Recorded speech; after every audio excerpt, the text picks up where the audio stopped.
1 second.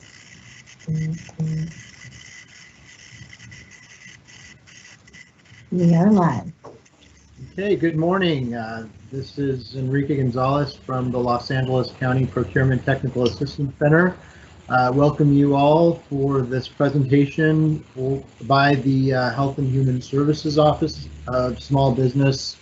I wanted to first introduce the PTAC before I introduce the speakers. The PTAC program is a free program available to businesses of the County of Los Angeles. The PTAC program provides counseling, networking, and training sessions like these. All of our services are free, and we invite you to contact us to set up a counseling session if you've not done so already. I know that many of you have, as clients, have participated in our counseling sessions already, so for those of you who haven't, I strongly encourage you to do so. For our presentation today, Michelle Street and Karisma Horne from the Health and Human Services Office of Small and Disadvantaged Business Utilization will provide an overview of their agency's mission, programs, and structure, as well as discuss various procurement needs and opportunities for the DCDA LA County businesses. The OSDBU, or the Office of Small Disadvantaged Business Utilization, manages the development and implementation of health and human service outreach programs aimed at making small businesses more aware of opportunities to contract with the department. This interactive session will include a presentation and an open discussion where you businesses will be able to ask questions and get direction on how to handle the pursuit of HHS contracts. Thank you, and I look forward to you taking the most of the resources that are available. So I will pass it off to Michelle Street and Karisma Horne. Thank you, Enrique. Thank you, Belinda. I'll get started. The mission of the Department of Health and Human Services is to enhance the health and well-being of all Americans.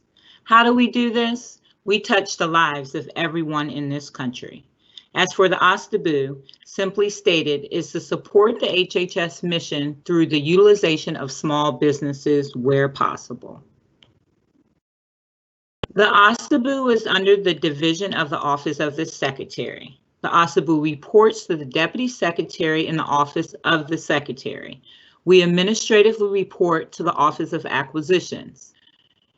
In the Office of Acquisitions, we have a Deputy Assistant Secretary. His name is David Dasher. And we also have who is our Senior Procurement Executive. And we also have Katrina Brisbane, who's the ADAS and currently acting as the Director of the OSDBU. One of the most important things you need to know when doing business with HHS is how we're organized.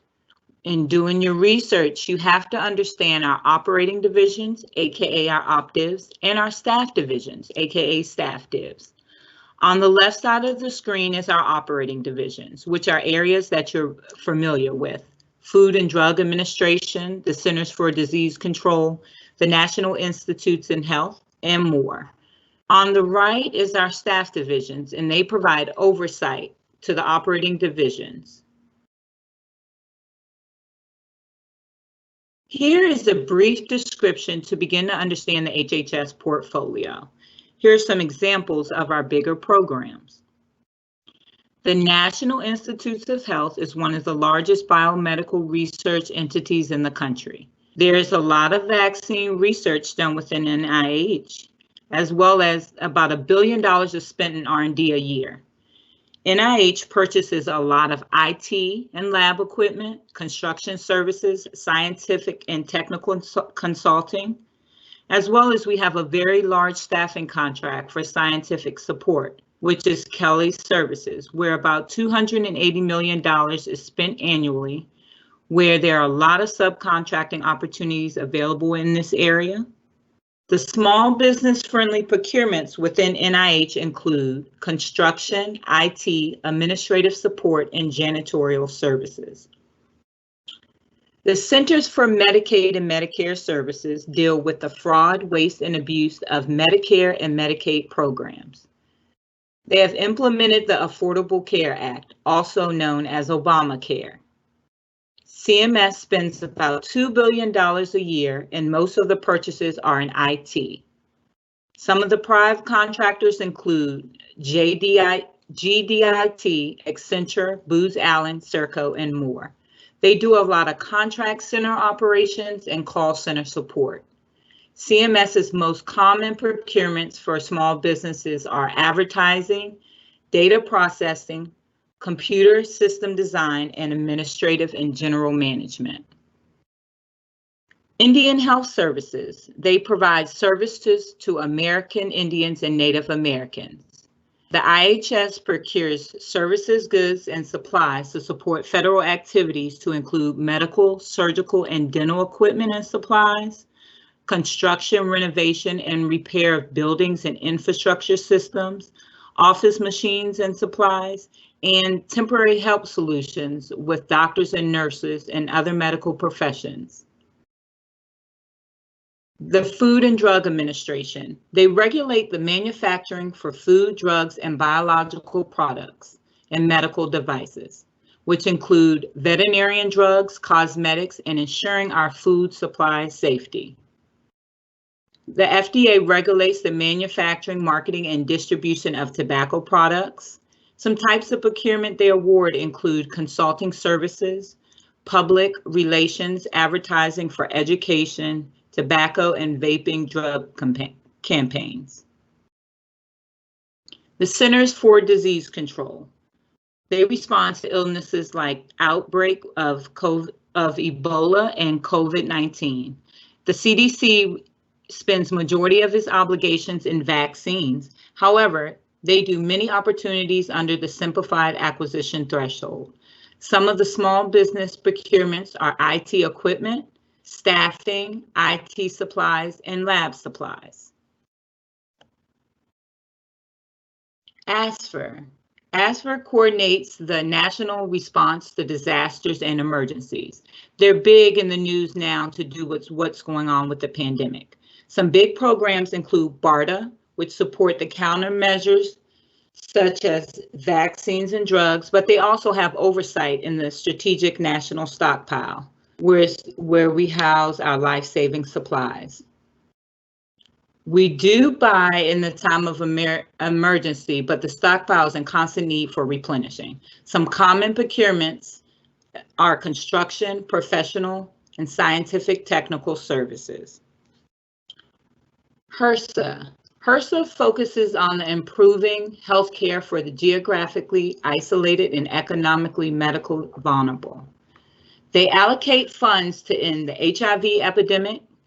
They do a lot in grants and contracts in the bone marrow and cord blood donation, which this program goes unknown. Some common procurements include convention and trade show organizing, computer system design services, and computer-related services.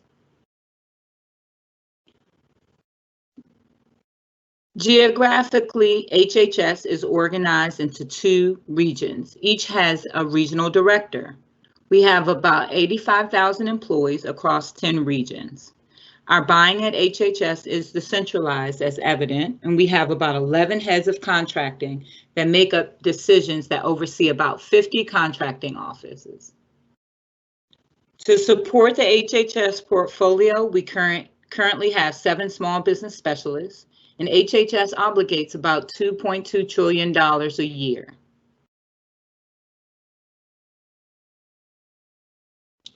For FY20, these are the goals and where we are performance-wise. HHS has exceeded our small business goal, but we have a lot of work to do in HubZone and SDVOSB. Even though we did not make our goal, we continue with initiatives for HubZone and SDVOSB.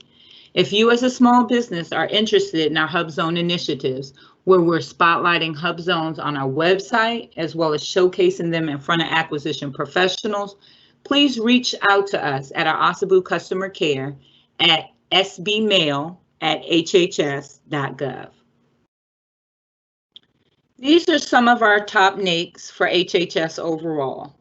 5415112, which is computer system design services, and 325414, biological products. However, the top NAICS for small business, there you can see some overlap of the 2, there are areas where you should definitely start to look. This is our HHS top prime list, all other than small. When looking to subcontract, this is where you want to start. Our big 10 primes have focused on vaccines, pharmaceuticals, and lots of IT. All of these companies have subcontracting liaison offices where you should contact to begin your subcontracting opportunities. It's a great way to get past performance, so please take advantage. In doing business with HHS, here are 9 or 10 in no particular order, but all equally important areas where we want you to focus. First, please create a profile in SPCX, which I will show you in an upcoming demo. We no longer accept hard or digital copies of your capability statements. We ask companies to create a profile and add your capabilities in our small business customer experience.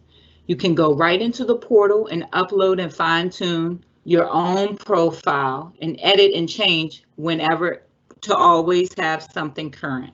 By uploading and fine-tuning your profile, it's searchable for everyone in HHS, and that is what we want to see.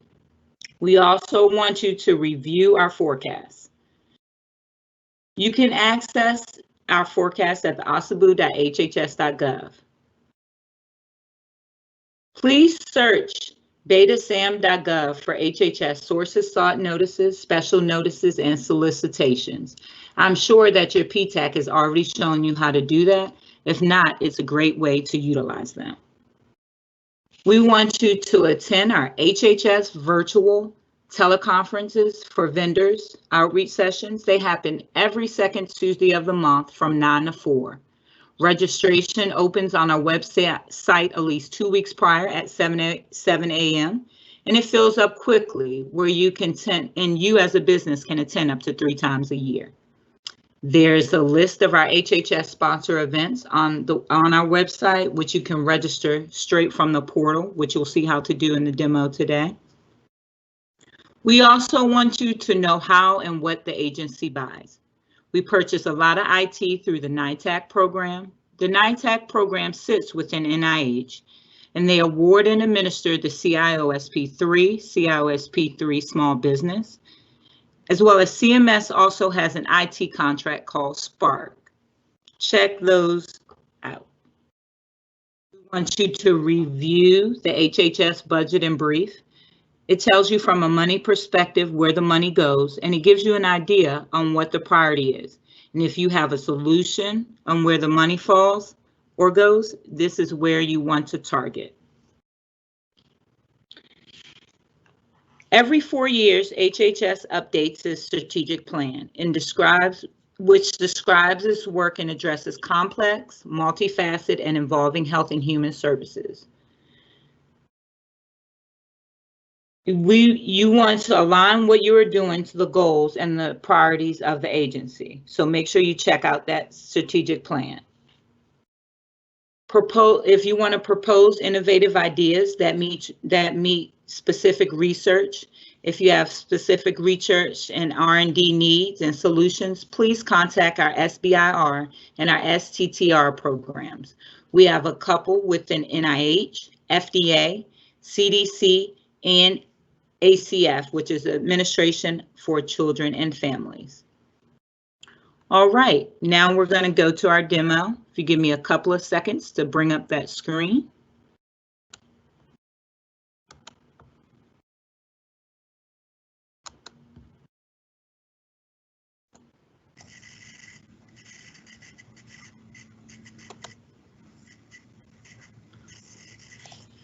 To grow your business and learn how to do business with HHS through our small business programs, events, outreach sessions, our opportunity forecasts, and more, please register your company for our small business customer experience, which is known as SPCX. Here is how you register. You will click on the word register. You go to our website, which is osdbu.hhs.gov. You will click on the word register. Once you register, You would add your company's information, you add your company's DUNS, enter your security information. A key tip is if you are registering and your information matches the government POC for the company entered in beta.sams, you'll be able to log in immediately. If your email does not match the government point of contact in SAMS, you will need to ask the person who is the government point of contact to register if they haven't already, and they will need to activate your account. Once your account is activated, you will be able to do the following things. You can edit your profile, you add your capabilities and keywords, make sure that you provide your products and services so they appear in the search. You want to make sure you add your company logo. You want to also make sure you are detailed in file management, where you can upload any brochures you have, any company's capabilities statements. The neat thing about the system is your company's information is ported directly from SAMS.gov, so you'll be able to fine tune it where need be, but your basic information will come to the system if your profile is not private. Once you register in the system, you will be able to do the following. Sorry, I'm moving a little too fast for the system. You have an industry box, which is on your landing page, and you'll be able to choose different tabs that benefit you as a small business. A couple of tabs that I'll mention today in this demo that I think are beneficial are the information for tools for small business. Within the tools for small business, we have information regarding late payment assistance. We also, if you're interested in any opportunities, specific opportunities, we want to hear about it. So you can reach us directly via email straight in this portion. Another awesome thing within the website is our opportunities forecast. If you're looking for opportunities within HHS, you can search title, NAICS, and operating division right here. It'll bring up a screen where the opportunities that are available are there, and you can export them into an Excel spreadsheet and begin researching and doing your work. Another great tab is our targeting marketing tab. Here is where HHS spending trends by OpDiv and StaffDiv.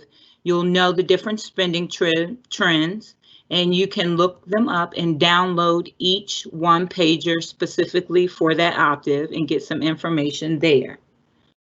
Last but not least is our section for our OSDBU events. And that is, and that is right in the beginning of the page, on the landing page. Once you register, you can see what's the latest information for HHS. You can click right in. It'll bring you into an invite Eventbrite page. You can register right on site. All the information is done there, and then you can upload right into your calendar. Last but not least, there is a small business FAQ where you as a small business can go and get information on how to do business with us by looking at our knowing what to do by adding your capability statements as far as meeting requests and different things like that. Michelle, is there any other things that I should focus on for the demo?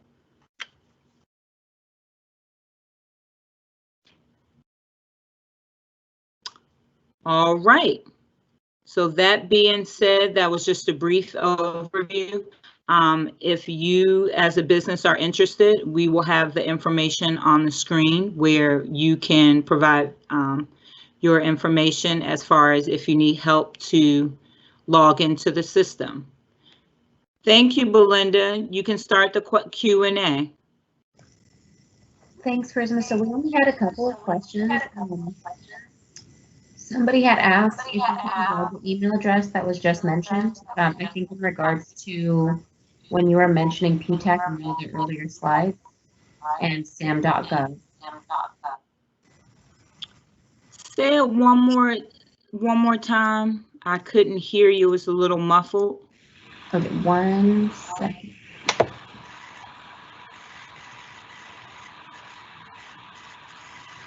So the only question I had was, would you be able to provide the email address that was just mentioned? I believe this was in regards to one of your earlier slides. The one regarding when you had mentioned that they can get a hold of their local PTAC and to register on sam.gov to do business with with HHS at the very beginning. I believe it was the PTAC email address they were asking about, so I did provide that. The second question I got was, will a copy of slides be made available to attendees for reference? Yes, we will have that, as well as a recording. So those of you that either couldn't make it or couldn't attend the whole thing, or for those of you that are attending, we will issue you a copy of the recording as well as the slideshow and presentations. Other than that, Karisma, we didn't have any additional questions. So yeah, I guess that was it. And you can leave, those were all the questions within the chat? And that was it, just a couple. Okay, and if you can see the screen, we do have our contact information, as well as the different people that support the HHS OSDBU. So that information should be on the screen. And if they have any additional questions, they can email our customer care center at sbmail@hhs.gov. I can wait a couple more minutes if any questions want to come through, or if you have opportunity, if you have people to answer live questions, it's totally up to your team. Oh, okay. So one individual said there was an echo. I apologize for that. And the second question I have is, I have a COVID-19 testing business, but wish to do a case study. In the search box, in the search box that you put your NAICS code, what happens after? Oh, we have a few questions. Oh, okay, 1 second. We've got a couple questions coming in right now. Okay. Okay, 1 second. Yeah, so I have a COVID-19 testing, but wish to do a case study. I think this person might be asking where they can find opportunities regarding COVID-19 testing. Okay, if they send an email to the OSDBU to the sbmail@hhs.gov and give me specific information, I'll send them our COVID-19 response for HHS, as well as some other links that can support and help them. That was the email address that was being asked about, sbmail@hhs.gov. Can you see it on the screen? Yes. Okay. Like, I can see your screen. It's just very small for me. In the search box that you put in your NAICS code, what happens after? Were they referring to the forecast opportunities? Yes. Okay, so you can put in a specific NAICS or a specific operating division, and usually I show that, but I didn't. And once you click enter, all of the information that was put in per that optive for opportunities will pop up. It'll show specific information about that opportunity, and you can actually export it into an Excel worksheet as well. Next question is, I have a cleaning service. How do I get an FEIN number? So that is out of scope of this conversation. That I can actually have somebody from our office reach out to you. If you want to email me directly, let me go ahead and put my email address here. Email me directly regarding the FEIN number, and I will make sure that you get in contact with somebody who can assist you with that. Hey, Karisma, was there a question you wanted me to answer? I think when Belinda was reading a question, I think she was reading it and she may have answered it in the chat, but I'm not sure, Belinda. Further, you had some questions early on. Were all of those answered? Everything's been answered so far. We've just got a couple of questions left. Okay. And yes, so the email address that that was being asked about was sbmail@hhs.gov, correct? Case study, and then are there any construction opportunities with HHS? Yes, there is a lot. There is various opportunities for construction.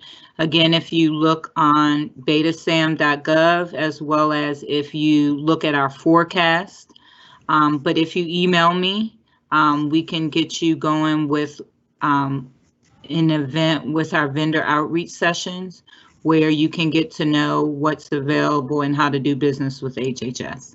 And I can send you that information. And I will probably also add to that, NIH has construction contracts, CDC, I'm sorry, NIH, CDC, Indian Health Services. Indian Health Services. And who else am I thinking? Those are the main ones you want to look at. So they might not be prime opportunities for construction, but plenty of subcontracting opportunities there. The next question is, are there any certifications of interest to your agency? Certifications are requirement specific. So we don't have a list of preferred certifications that we give out at HHS. It depends on the requirement, the needs of the requirement. And this one is, and want to do research based on effects of COVID. Is there any opportunities for that with HHS? Yes, so you know, COVID-related research is occurring at the NIH, and then there could be some opportunities at CDC from an outreach perspective. So you might want to track what they're doing at CDC, go on their website, see what they're doing, talk to the small business specialists over there. So those are the more maybe from a mental health perspective, what I'm hearing. So you might want to check out the NIH and CDC. Where can we find opportunities to search for professional development and management trainings? All over. I mean, so we don't buy at, you know, part of what Karisma was saying was that our buying at HHS is very decentralized. So that's not an area in which we have any mass schedule that everybody uses at HHS, probably something that we can look into. But those would depend on each optive, and then even more granular than that, the programs within those optives. So with those types of services, it's more or less letting people know who you are, trying to make those contacts. Sometimes those things get built into the plan, but what we find is that those types of requirements typically come about in the third or fourth quarter when we see that we might have some funds left over. But on a larger scale, I think it's good to see who has already done some of those types of requirements and to see if they will have a need for them in the future. Okay, we've got. But if you're an 8A firm, you know, if you're an 8A and you have that as a part of your capability, it's always good to let folks know what you do, because we do say, hey, does anybody know of any firms that can do this X, Y, and Z? Would it make sense for a construction company to get certified with the organization HHS? I kind of don't understand that question, what it means to be certified with HHS. To my understanding, there's no such thing as being certified with HHS. So we don't have any pre-certification process at HHS for HHS requirements. It's not like the VA, for example. The VA might have a pool of certified vendors. I forgot the exact term that they use, but they're veteran certified vendors, and it's a pool of vendors that they have. We don't have such a thing at HHS. Does HHS offer opportunities for interpreting and translation services? Well, we have contracts for those things right now. Whether or not any of those are open opportunities or not, I can't say. I think Karisma, that would be a good one for you to kind of look into, because I'm not sure who does that. Maybe ASPA or Yes, Legislative yes, Affairs or Michelle. something. Yeah. We had a couple of inquiries about that a couple of months ago. So if that person emails me, I will have some information for you. Do you have anything? Do you remember anything specific about those? I think it was. I think one of them was within OIG, and then I can't really remember specifically, but the lady, DC Language Services, was the business, and she did a lot of research, and she had sent me a couple of things, so I can provide that information as well. Fantastic. So for professional service firms like marketing and communication agencies who have limited or no past performance with HHS, how does OSDBU recommend the best way to get in the door? Oh, well, professional services is excuse me. Excuse me, I'm sorry. My apologies. I've been working on that for a minute now.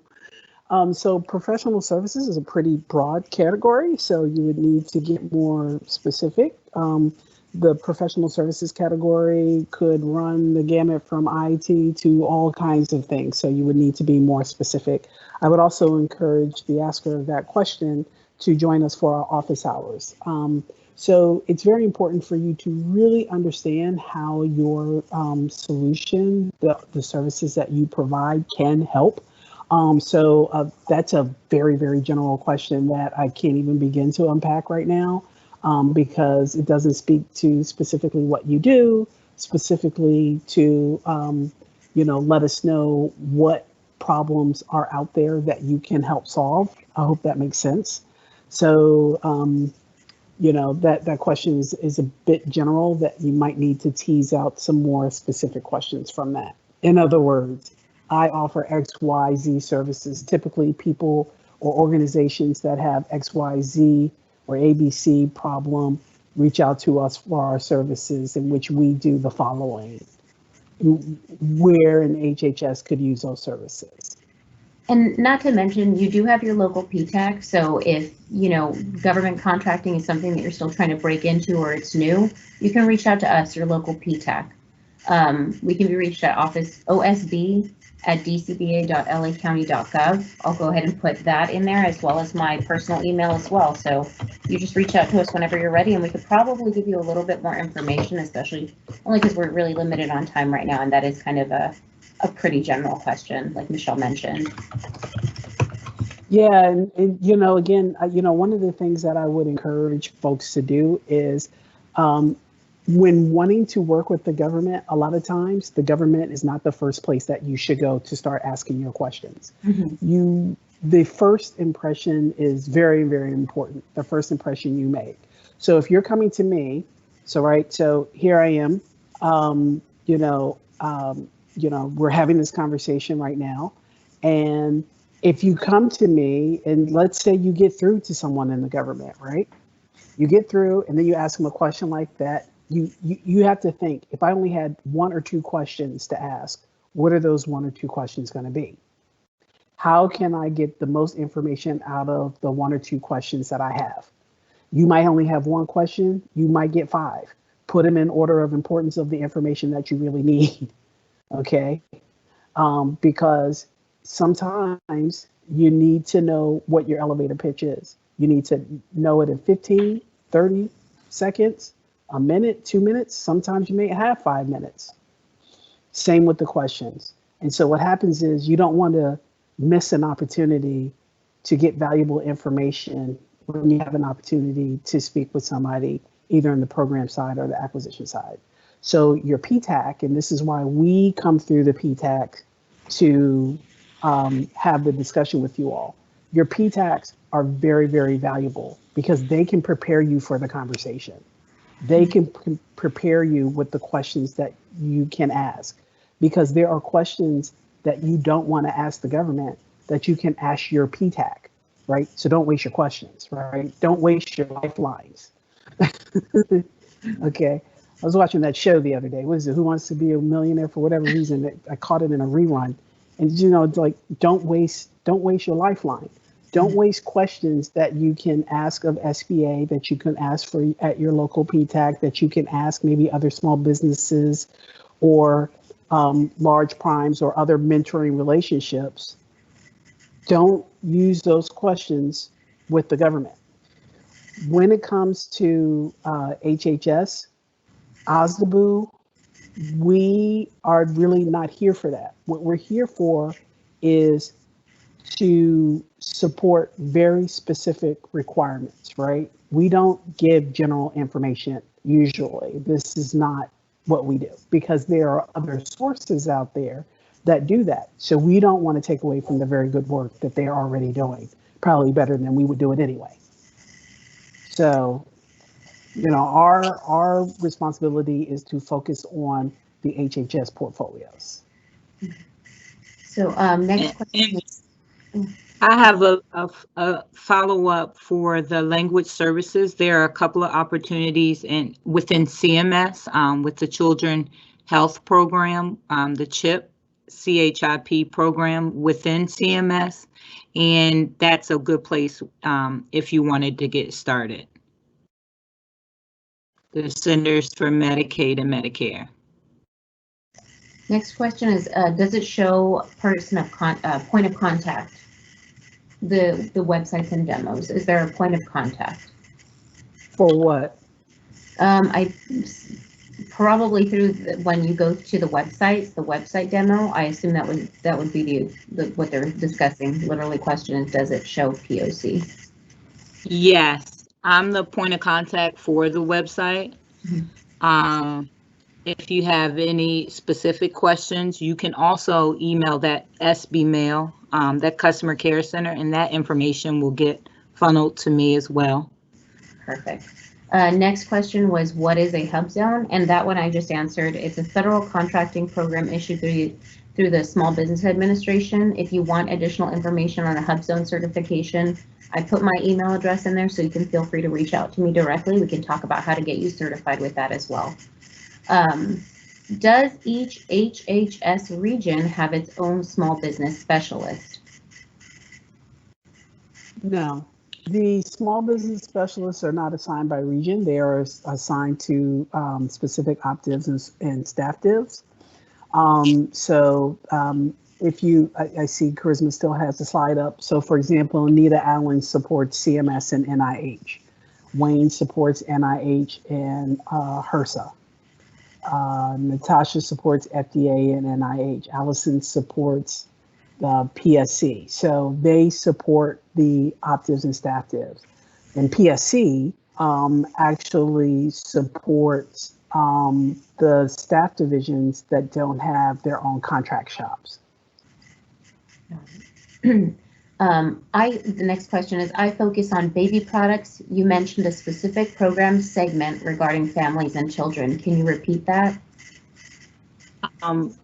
It was ACF, which is the Administration for Children and Family.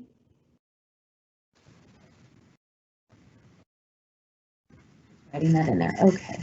Next question is, where can we find opportunities to search for professional development and management trainings? That I believe was already answered in a previous question, right? The forecasting opportunities, I believe. So we'll go ahead and move on to the next one, which is that is small business certifications, WBE, SBE, etc. I'm not sure that it says that is small business certifications, WBE, SBE, etc. That is those are other certification programs. Again, if you have questions about any small business certifications, you can reach out to your local PTAC. And we can go more into detail about the different certifications, the benefits, and how to apply for them. Thank you for the email. I'm interested in contracts involving contact tracing opportunities. Do you contract for this type of service? Yes, we are. We have been. So let me back up. So just for context, COVID is not the first, virus that HHS has led the charge with responding to. It is the first to reach pandemic levels, right? So these are things that are not new to HHS. It is the scale of it is very different from other things that we've seen before.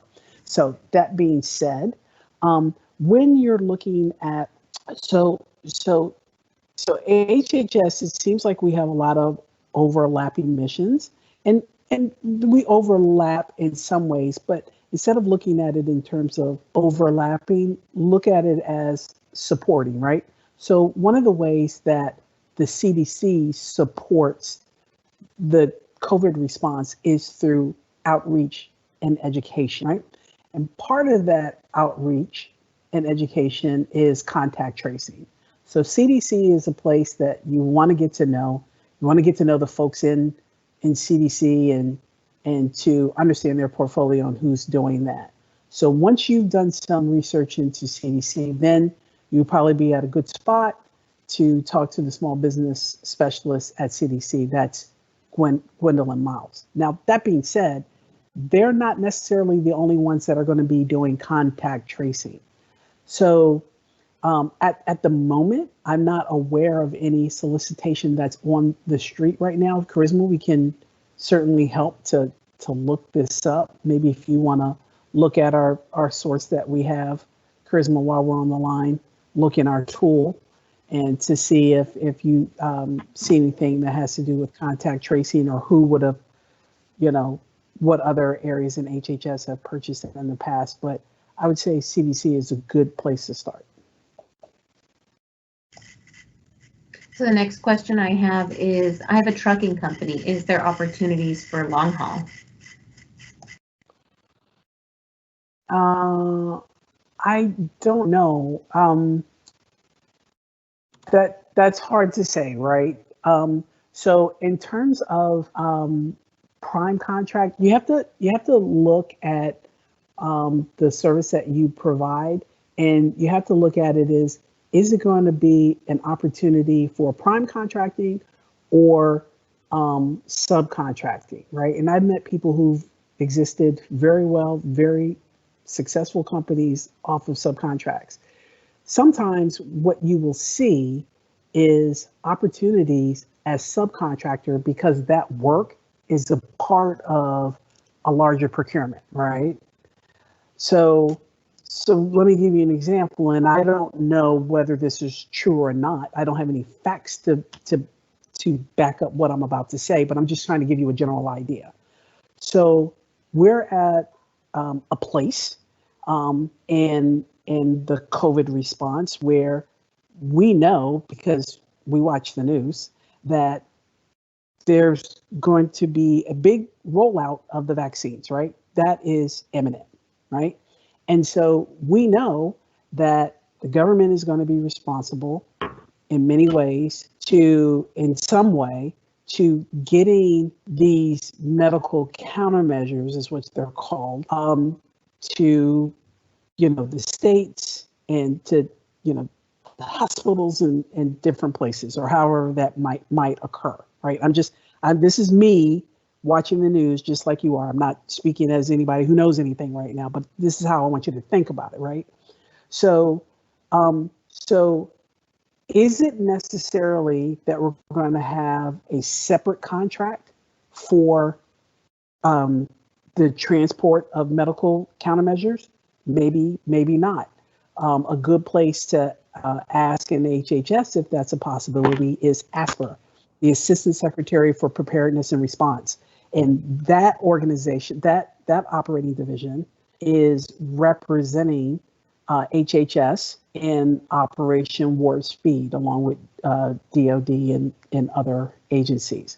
So you can ask them if there will be a separate requirement for that, but then you can ask them, because you're thinking about this. You go, okay, so what is the contract that you're looking at that's going to support the deployment of all of these medical countermeasures? So those are larger conversations to be had, and that's the kind of investigating that you need to do.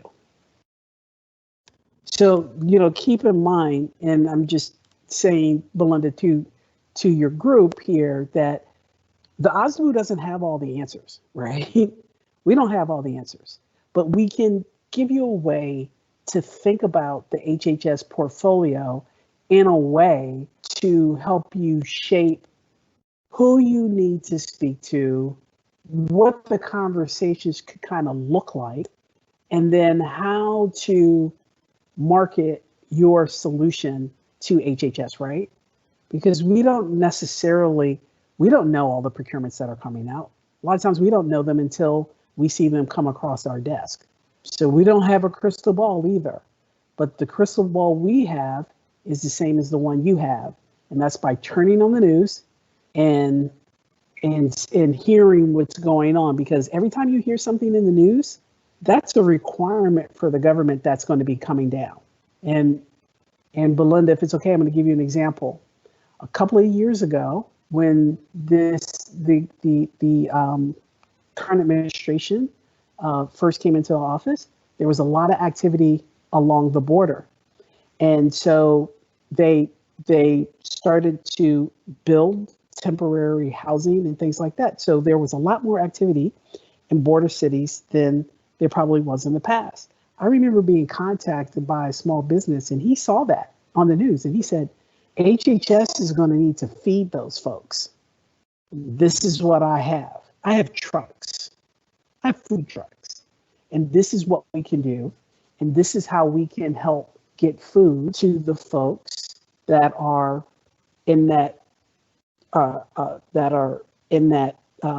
programming that's happening at the border right now. Does that make sense, Belinda? And he reached out to us on what he saw on the news. So I've even recommended that people take a look at you could even see if there are upcoming opportunities with something like maybe even a board agenda. Sometimes I'll, notices like anything can be almost like an opening to like an open door. You can really find your way by, like, if you're somebody who does maybe you're just a supplier and you've got maybe you work closely with a manufacturing company, it's not the worst thing to take a look at those manufacturing opportunities as well. So you can use a couple of different, you could be creative about ways that you can find opportunities with HHS. It doesn't, and not to mention you've got beta.sam, so you've got other departments, other federal departments to work with as well. It's not just, you don't just have to stop here, but if you have questions, you can reach out to your PTAC, especially if you're not sure where to get started. We're a really good starting point for you guys. Okay, let me go ahead and go to, so Michelle, the next question is somebody's wondering if HHS purchases uniform, screen printing, embroidery, and promotional items. Is there a need?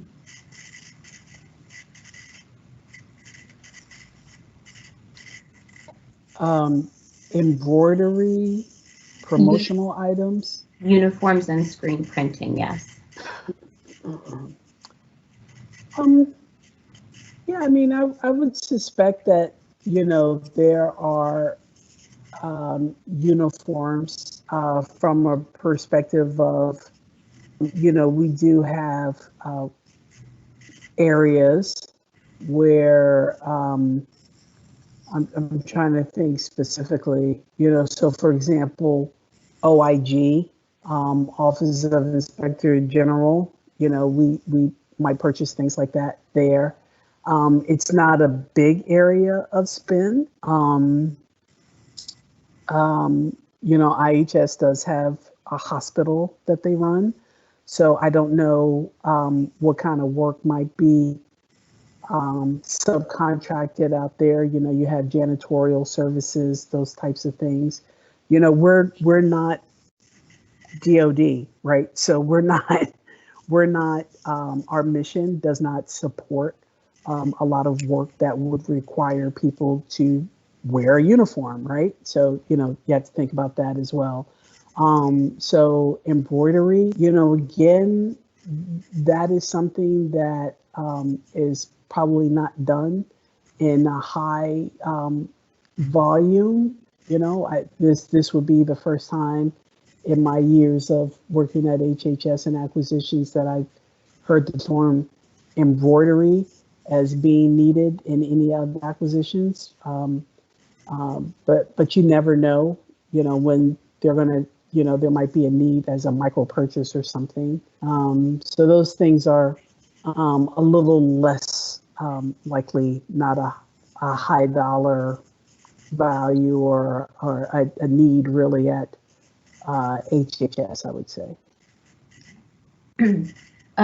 Would it be a good idea to maybe check out the forecasting opportunities if you're not seeing that is relevant to you at the time, like when you're looking at the open solicitations?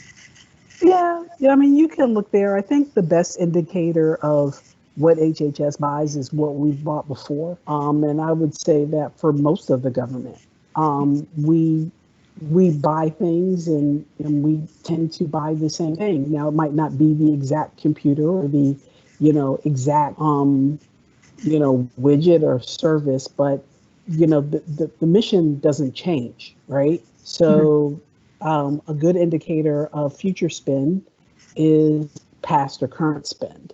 So whatever your solution is, you can look to see if that's something that HHS has purchased in the past and to what extent. And that would be a good indication of whether we're going to need it in the future. So for example, even with COVID response, HHS is not doing anything that we haven't already been doing. It could be that people are more aware of what HHS does now because of the scale of COVID and every corner of life has been impacted by this. So there's an awareness that didn't exist before. But we've always done research and we've always done research and development. We've always done research, vaccine research. We've always had public-private partnership. We've always done contact tracing. We've always managed a stockpile. You know, so we've always done these things, right? So that's why I'm saying, you know, an indication of future spend is, you know, what, you know, historic spend. So I hope that helps. What website? I'm sorry. Just to jump in, for the person that asked about the contact tracing, I put some resources within the chat for the cdc.gov website that has a bunch of resources regarding it. Thank you, Chris. Michelle, where would you go to view those closed solicitations and opportunities? fpds.gov, or is there a different website you guys use? Yes, so FPDS, you know, is no more. So, yeah, you know, a lot of, so there's Beta Sam.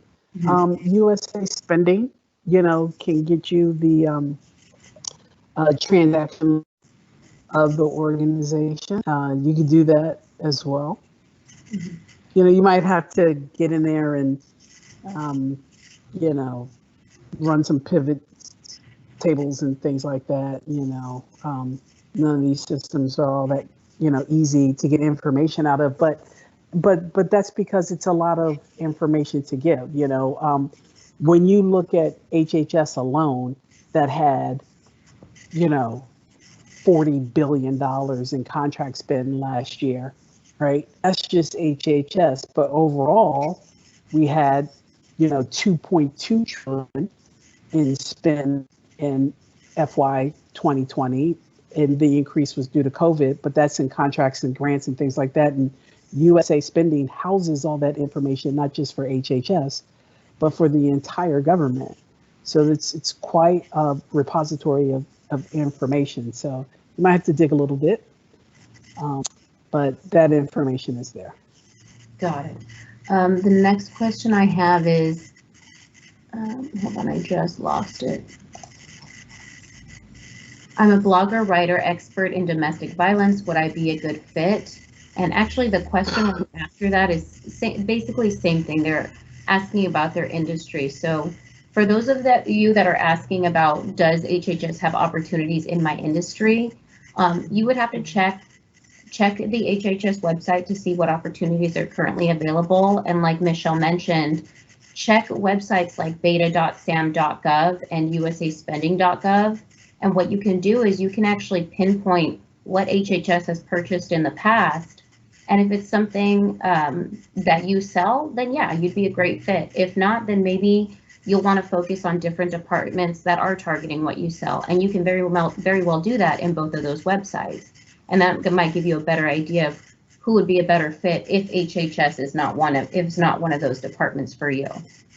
Right, and I'm going to take that a step further, okay, and say, first of all, the forecast isn't all that great. I'll be the first to say it, but very few government forecasts are, adequate.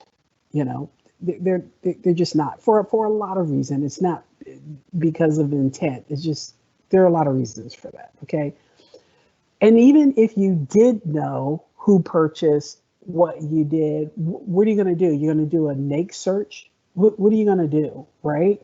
So that doesn't necessarily get you there.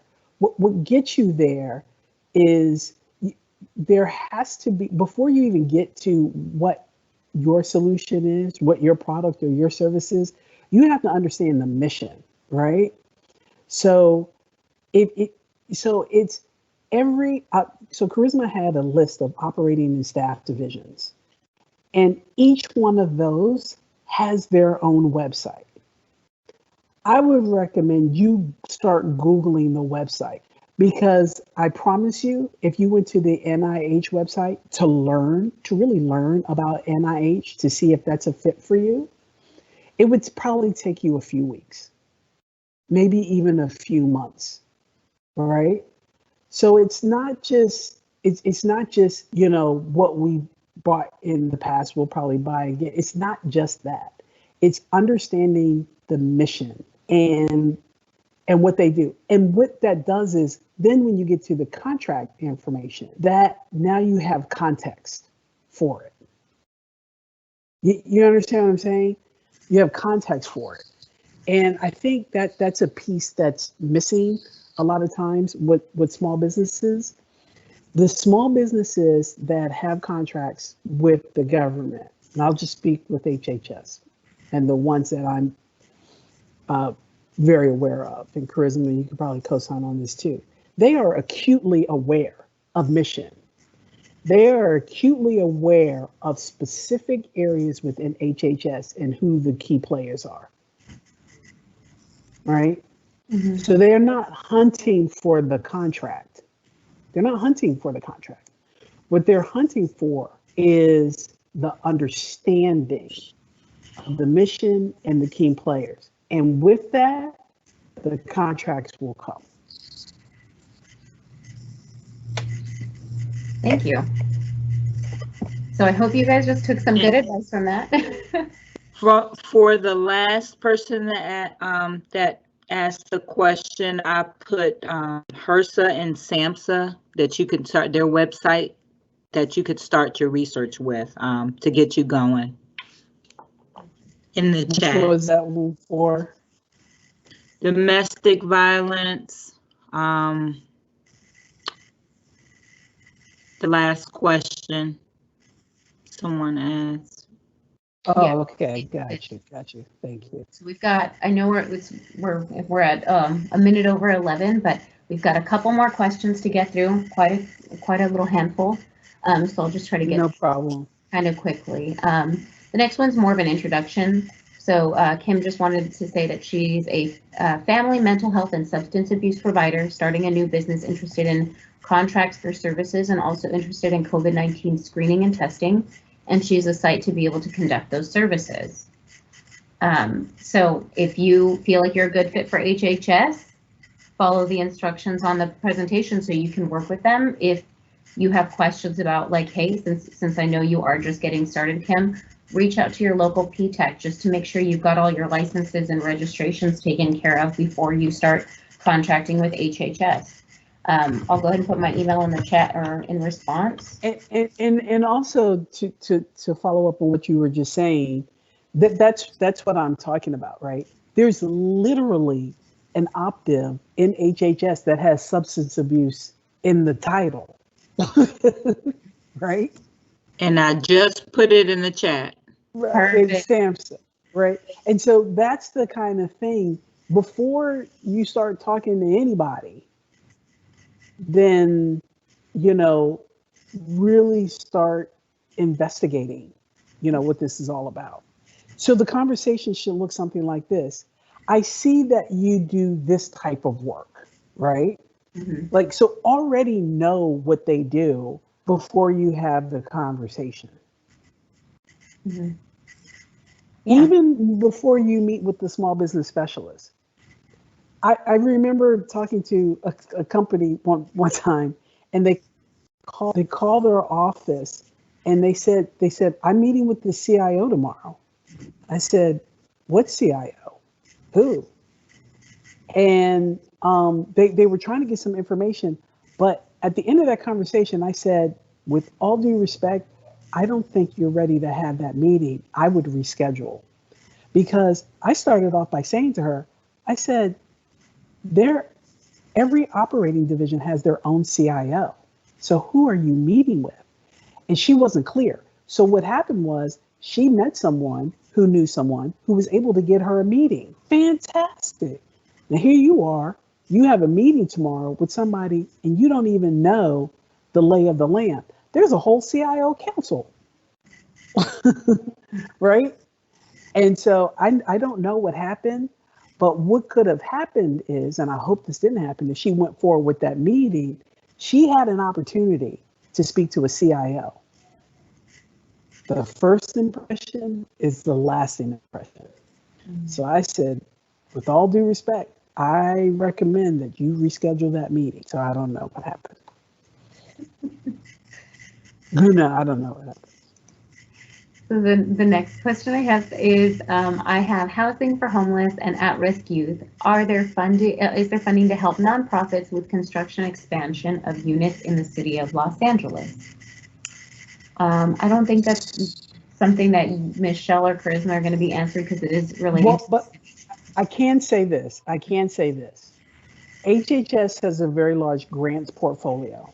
85% of that 2.2 trillion that we mentioned earlier, that was in grants. Okay. Wow. So we have a very large grants portfolio, right? Over $1 billion or close to $1 billion alone in grants.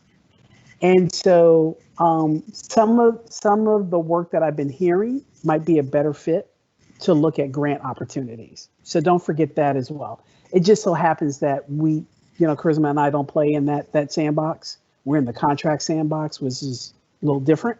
Mm-hmm. But you know, we have a whole office of grants at HHS that you can reach out to. All right. So Ms. Denise Smith, please reach out to your HHS representatives, and I'm here too. Okay. I'll put that in the chat as well. The grants website. Thank you, Karisma. Next one is, do you have any Meet the Buyer events coming up?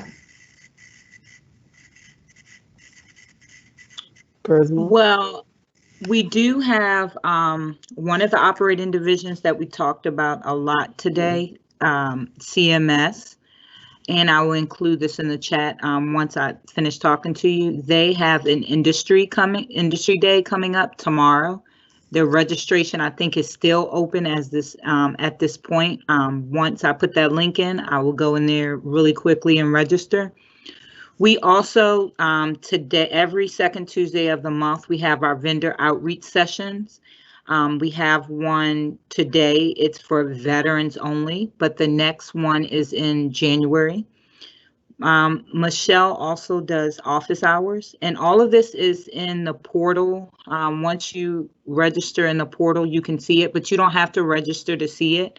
Just go to the osdbu.hhs.gov and look at events.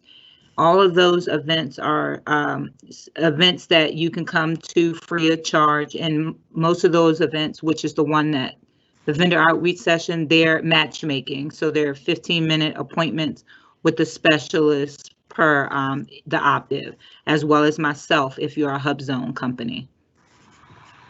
Next question is there a mandatory percentage of business that HHS allocates to women-owned and minority-owned businesses?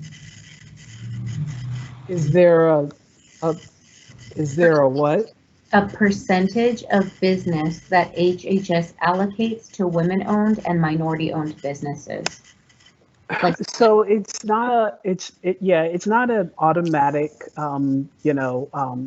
set aside that we have.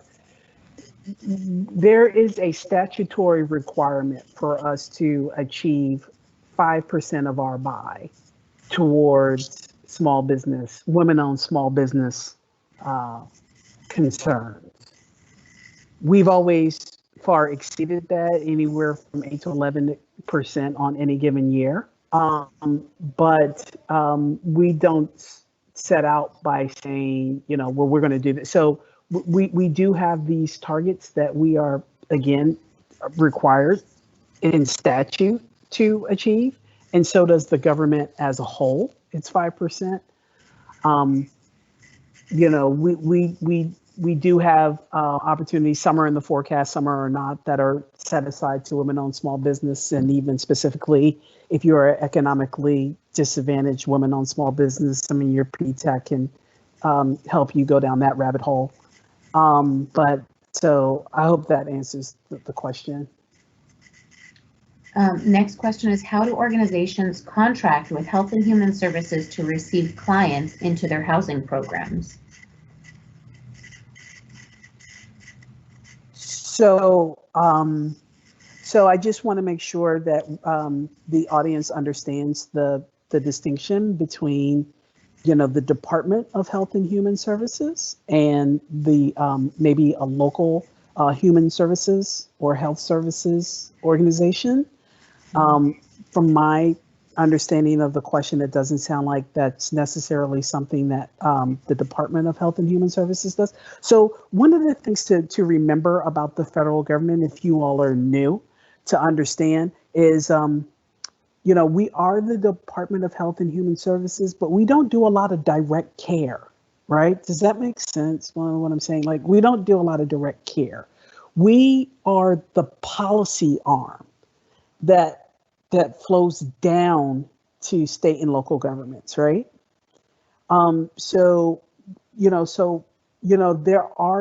There is some programming that provides direct care. So, for example, like I mentioned before, Indian Health Services, they run a hospital.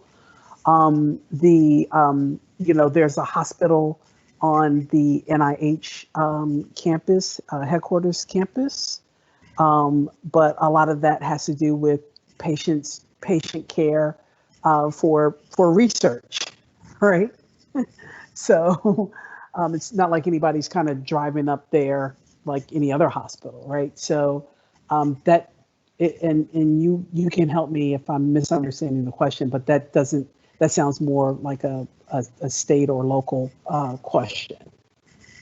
I put my email address so that way they can reach out to me directly with a couple more details on that, just so maybe we can answer that better. The next question is, could she expand on the reference to the Spark program? I believe that's for Karisma during the presentation, the Spark program. Yes. So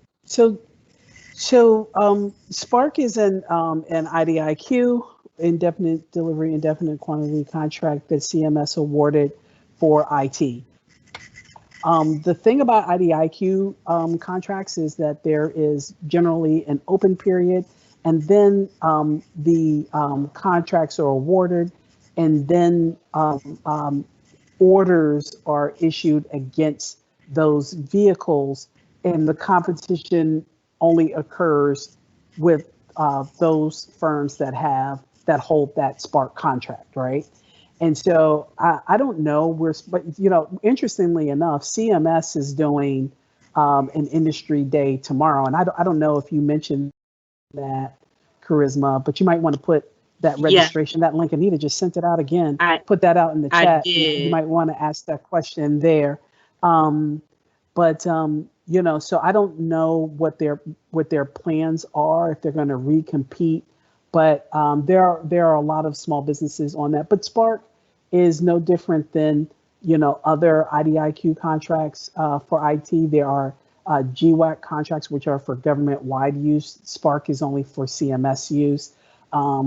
There are also BPAs, which are blanket purchase agreements that are pre-existing, pre-competed, pre-negotiated tools that the acquisition workforce has at their disposal. So what specifically about Spark, I don't know, but the scope of it is IT services in general. Next. So Michelle, I put this CMS Industry Day. The title is Unleashing Innovation and Data-Focused Opportunities. Some, but not limited to, the following: research studies and demonstrations, consulting services, provider fraud and abuse, health quality standards. They're also going to have computer programming, data processing, and office supplier, computer hardware and software. Those are some of the primary focus for the Industry Day tomorrow. Next one is, could you please expand on the IT acquisition process for subcontractors? The IT acquisition process for subcontractors? Mm-hmm. Okay, so this is how I'm going to answer that. So if you want to be a subcontractor, it is important for you to know who you want to be a subcontractor to. And so these are generally, other than small, also known as large businesses. They have their own what are called small business liaison offices, and they have portals and all different types of things if you are interested in performing as a subcontractor to them. So HHS does not have a process for this. We do not manage any process for the subcontracting of any kind. That's not our role in subcontracts. The government does not have, we don't have relationships with subcontractors, whether there be, whatever tier they're on. We have no relationships with subcontractors. We only have relationships with primes. So. There's like another follow-up question similar. Is subcontracting a better way to go? That is a business decision that you would have to make, depending on your ability to perform as a prime.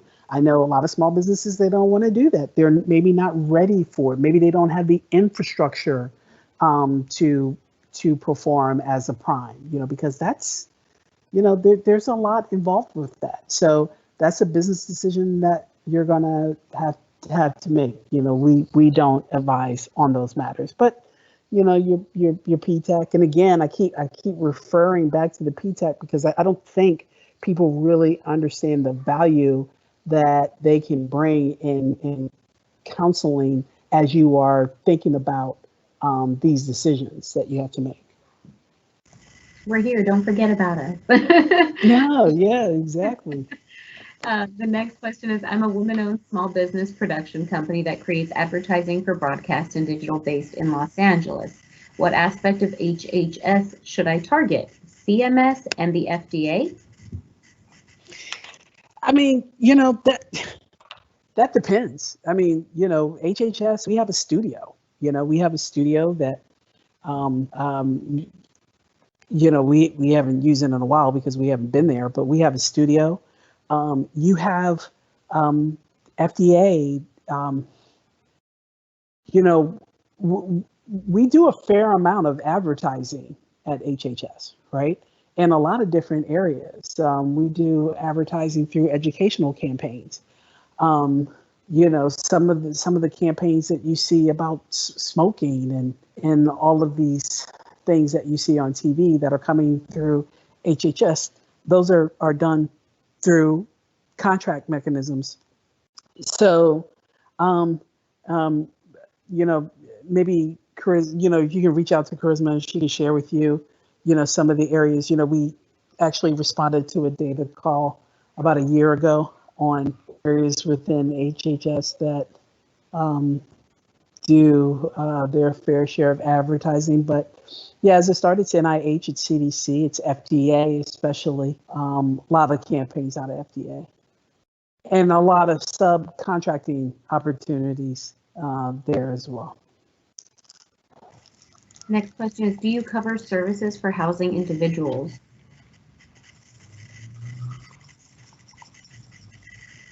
Again, I think that sounds to be more of a question for local government. Local, yeah. I'll go ahead and put my email address just so they can reach out to me directly. When a small business responds to an RFQ, say for office supplies, do buyers prefer an itemized quote or full proposal? We offer office supplies, printer supplies, but not sure what would look the best when going up against more experienced bidders.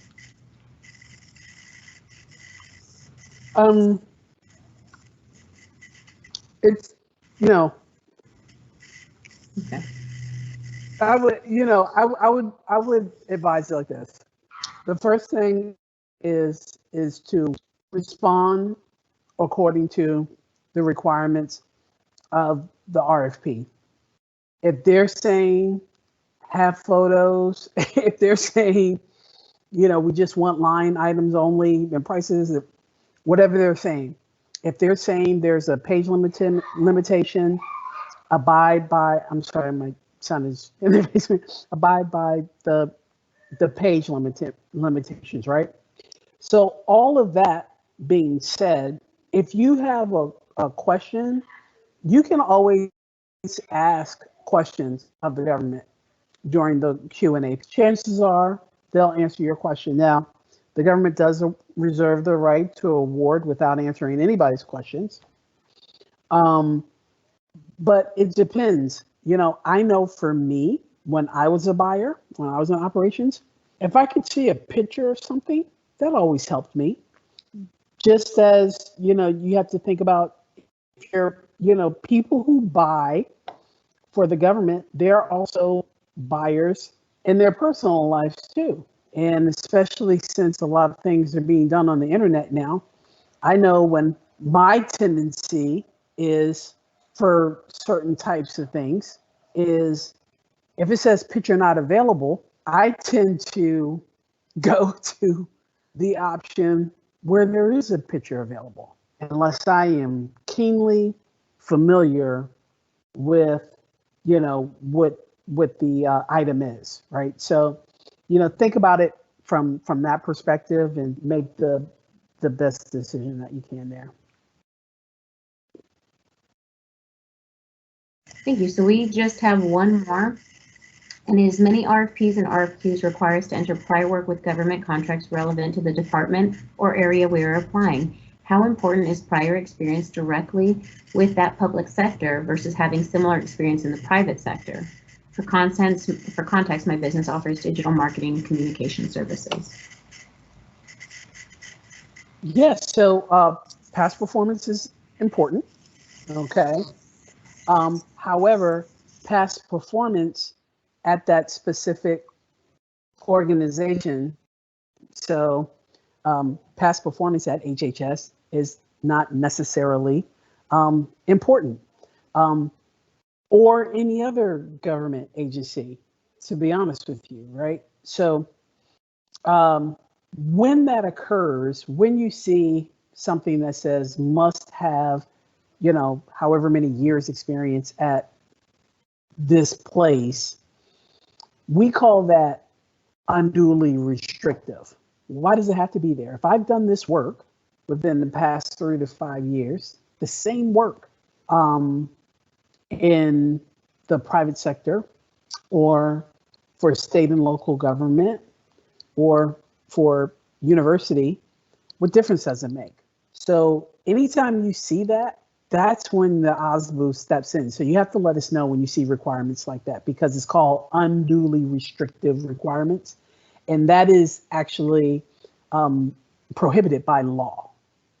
unless there is an unusually compelling reason why it needs to be that way. And usually we don't see those types of things unless, you're probably talking about, missile development, even then, not even then, so. Thank you, Michelle. So that was actually the last question we had. Thank you, everybody who's still who's with us. Did we pass? With flying colors. Flying colors. Thank you so much for everybody that's attended. We will be posting, I will issue the recording and again send the slideshow and the instructions again for all our registered attendees. Just keep your eyes peeled for any of our new upcoming events. We'll be posting any upcoming training events on LA County eCenter, LACountyPTAC.eCenterdirect.com. And our emails have been posted either in the chat, in the QAs, in response to your QAs, and also on the slideshow presentation. So feel free to reach out. Thank you again, Michelle and Karisma. It was a pleasure, ladies. Have a good one, everybody. Bye-bye. Thank you so much. Thank you. Thank you.